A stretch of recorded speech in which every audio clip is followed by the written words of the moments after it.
had traction and inspired hope. Much has been accomplished, but more accomplishments remain. We have a dream. We invite all of you to join one of the nation's largest marches as we celebrate the legacy of Dr. Martin Luther King Jr. For the second segment of the show for today, we're talking to Pastor Walker, Ms. Pritchard, and Mr. Goldthreath, and all members of the National Association for the Advancement of Colored People. And Mr. Goldthreath, let's start with you during the second segment, because I think that we didn't give you an opportunity to fully make some statements in reference to what you're doing and et cetera. But I think Ms.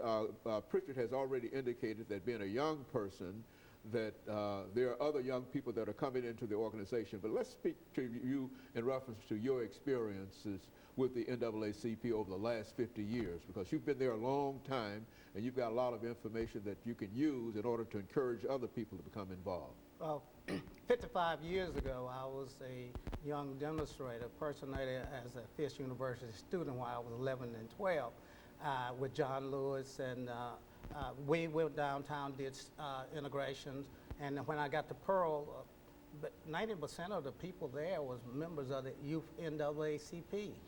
Somewhere we had lost our way dealing with that. NAACP Youth is not a social club. We are an organization that looks at the people's rights.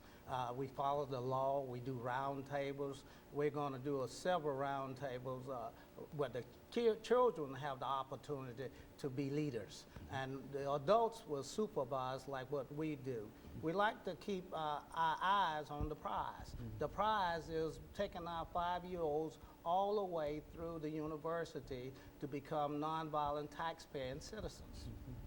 And so the NAACP is still playing a very, very significant role. And now, Ms. Pritchard, in reference to some of the things that you're doing as the president of the National Association for the Advancement of Colored People, have you made any efforts in terms of the political participation of young people? Are you working in reference to that?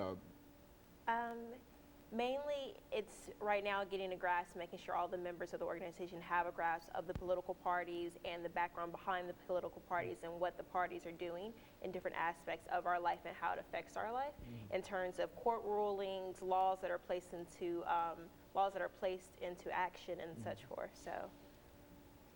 And so you're using these forums in order to teach in a real sense the young people? Well, mainly we're actually we're teaching during the meetings, and we're preparing for the forums and the roundtables that we will be having later on, and starting later on next month that we'll be having. Do you find young people receptive to what you're trying to accomplish here?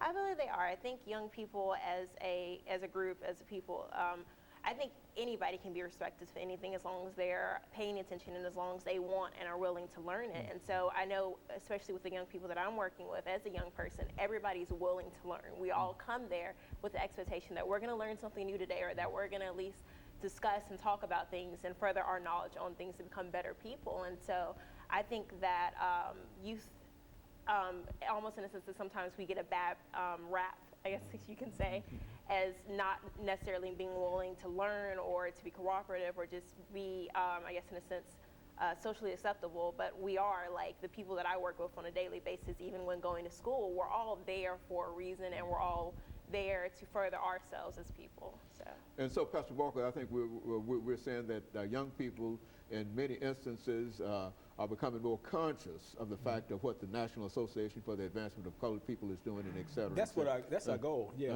to bring people into a greater awareness of what the NAACP is all about, and especially the history, our own history as African Americans in this country. People say there's an unwillingness. That's not so much as an unwillingness of youth to learn. There's an unwillingness, I think, on the other side of people willing to teach the youth.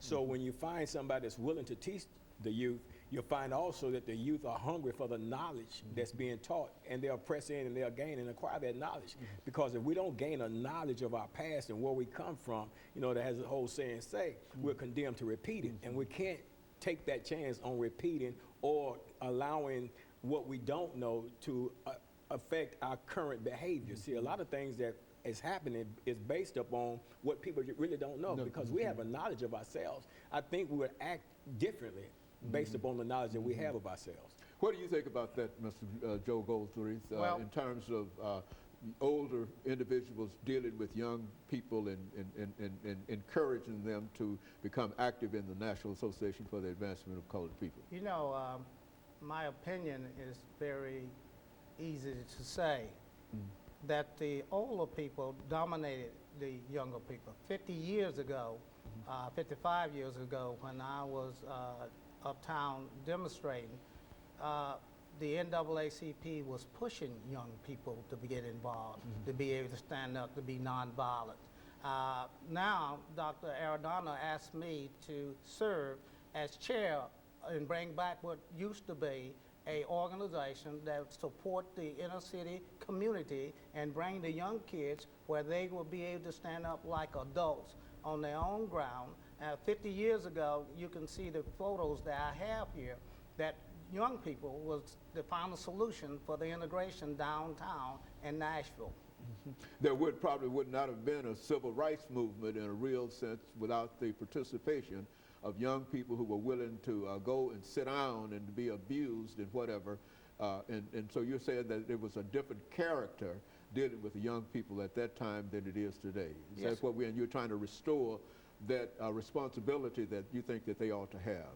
Right. James Bevel, which I was up there at Fifth with, when they was running out of students that was being kicked out of school and being arrested. James Bevel went into the churches and started getting the young kids out.